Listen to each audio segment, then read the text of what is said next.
what's up mga guys? Welcome again to my YouTube channel. And for today's video, so mag-unbox tayo ng, so ito may binili tayo na kung tawagin is sticky tape or extra strong na tape siya. So susubukan natin, mura lang to guys. So malalaman natin kung talagang effective ba tong sticky tape na to, kung talaga siyang sticky. So okay, unbox na natin tong ating Traceless Nano Tape Extra Strong Sticky Tape or Nano Tape Multifunction. So okay guys, marami daw siyang gamit. So meron siyang size na 3mm, tapos 5mm ba yung available niya. Yan, 20mm and 30mm.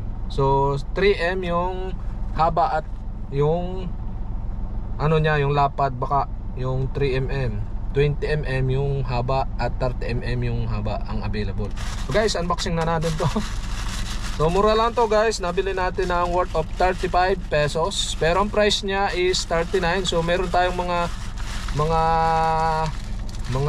ano yun, tawag sa ganun, yung mga free shipping. Tapos meron tayong mga points kung tawagin, kaya tayo naging 35 siya. 35 lang natin binayaran. Ngayon guys, ito na, okay, kita nyo, naka-bubble wrap siya. Tapos try natin buksan ha. Tirayan na natin. Oto, may gunting ba tayo dyan? Meron. Pero ito na, kaya na. Yan, ito Sticky tape. mukhang transparent talaga yung kanyang sticky tape na ito. Yan.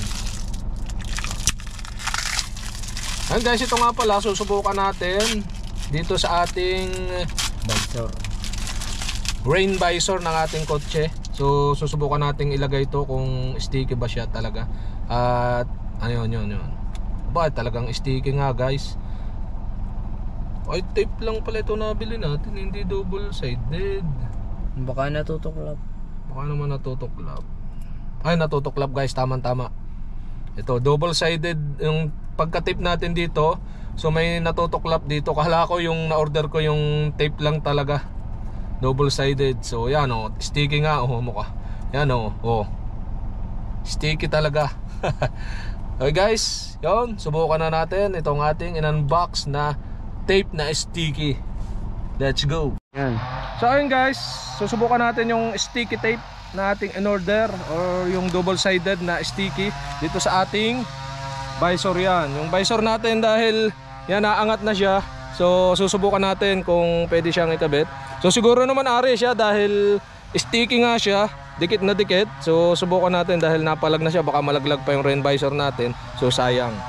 So pero bago natin to ayusin, dito muna natin guys susubukan sa ating award. Yan, tanggal kasi itong award natin. Ang nakalagay lang para ay rugby. So natanggal siya. So ididikit na natin gamit ang tape na ating binili, yung sticky tape. So ito na guys yung ating sticky tape, at ating ilalagay siya dito. Yan, gagamitan natin itong sticky tape. So first, yan, ito sticky, then ito yung hindi. So lagay na natin, gugupitin na lang natin para ipapatsin na lang natin yung pinakang ito yung ating pinakang award. So ito nga pala guys, yung award natin is yung Panasonic Ideas for Life. So matagal na to, award ko pa to nung Perfect Attendance Award. So 1 year akong walang absent yan guys. August 1, 2007 to July 31, 2008 sa Panasonic Philippines Corporation. So ayun guys, yan, meaningful itong ating award, kaya naman iingatan natin. Yan guys, atin na siyang idikit. Yan, ito na, didikit na natin. So kahit siguro dalawa na lang ating idikit dito, baka ari na. Tapos gupitin lang natin. Okay na guys, nakadikit na siya. Ito. Tapos isa pa dito sa kabila. Yan. So medyo maingay lang dito dahil may nagpa-power saw. Siguro kinig nyo yung pinakang ugong ng power saw. Yan guys, once na naidikit nyo na, So ilapat lang nating maigi. Yan. Tapos atin na siyang buksan or tanggalin yung pinakang plastic niya bago idikit natin yung ating yung ating award. Okay? So tanggalin na. May plastic siya guys, natatanggalin. Yan, ito na. Medyo mahirap lang tanggalin. Dapat mahatilos ang kuko nyo. Yan, okay naman siya. Well atin nyo lang para matanggal. Yan. Ito na. Yan, tanggal na siya. Yan. Once na natanggal na siya guys, ito namang isa. Dapat matilos talaga pala ang kukunin nyo para makuha nyo yung pinakang plastic. Oh. Opya. Yan. Tanggal na rin siya guys. Yan. Oh, tanggal na rin. Opya. Ay. Bumalik. Nabalik siya guys. Madikit talaga. Kung na bumalik, hirap na naman kalasin yan. Yan guys. Ayun na. Ito na. Lalagay na natin yung pinakang ito. Yan. So ito naman yan, rugby ang ginamit nun. So ngayon sticky ang ating gagamitin.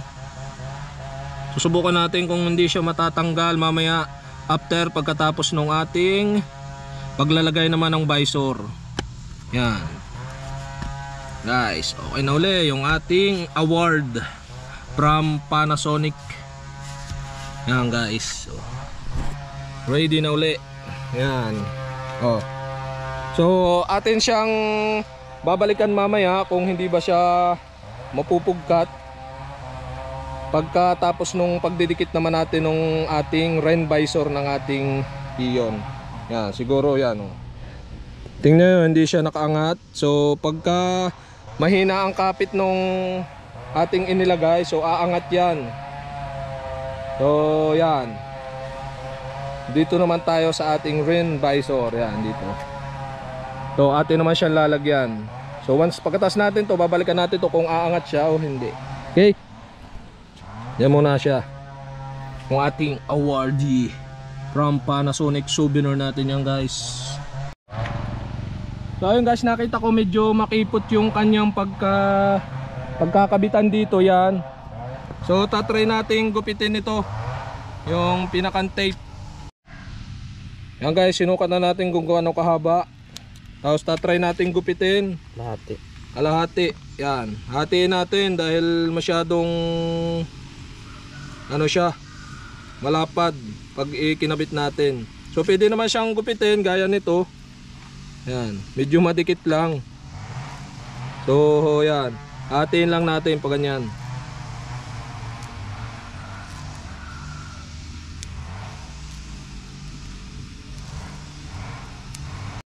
Yan guys, ito na yung atin, ginupit na natin. So dito natin ididikit. Yan. Sasakto lang natin dito sa may kanto. Yan. Dikit na natin, medyo kapusin pa siya ng konti. Ayos lang yan. Yan. Siguro naman di nalulusot dito pagka ano. Parang kapusuto, malalagyan pa natin dito ng konti. Hindi na yan. Hindi na papalag. Tapos tanggalin lang natin yung pinakang plastic niya. Yan. Mamaya kaya guys, lalagyan muna natin dito para dire-diretso ang dikit niya. So ito pa. Yan. Gupitin mo para Dito na, dito. Yan. Yan guys. Oh. Para paglapat niya dito, sakto. Oh. Kaso may butas dito, papasok ang tubig.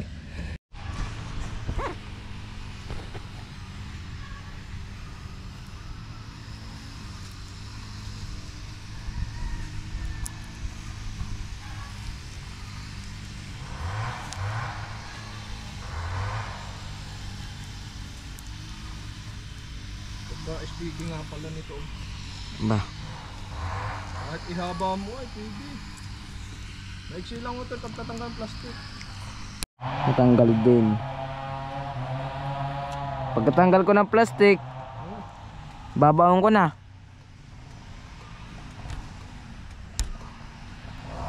Yan.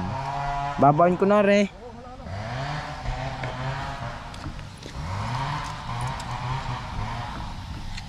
Yan guys, okay na siya. Medyo maano lang siya, makapal. Pero pwede na guys yan. Medyo makapal lang kaysa dito sa kabila oh. Hindi na oh. Okay na. Okay na, hindi na napalag ang ating visor. Yan, pwede na. So ito na guys. So successful na nating nakabitan yung ating Ren visor doon sa kabila. So okay naman siya, hindi siya natatanggal. Then medyo makapal nga lang siya guys. Pero okay naman yung pagkakadikit niya, hindi siya natatanggal. Then ito sa ating award na from Panasonic. So yan, hindi rin siya umangat. O yan, kahit wheel atin natin, yan, hindi siya umangat. Yan, quality guys, yung ating nabiling pandikit. Pwede siya sa bakal. O yan, bakal to eh. Tapos plastic. Sa plastic madikit din yan. Lalo na sa plastic dahil sticky siya. Yan o, hindi siya napugkat. And ayun guys, hanggang dito na lang ating vlog. Sana nabigyan kayo ng tips and tricks do sa ating ginawa. Then kapag gusto nyo ng mga tape na ganong kadikit, so ito bilhin nyo yung binili ko na tape, worth of 35 pesos lang. So pwede siya sa kahit anong idikit. Pwede rin sa pader, sa mga CR, yung lalagyan lang natin didikit. So napakatibay niya guys.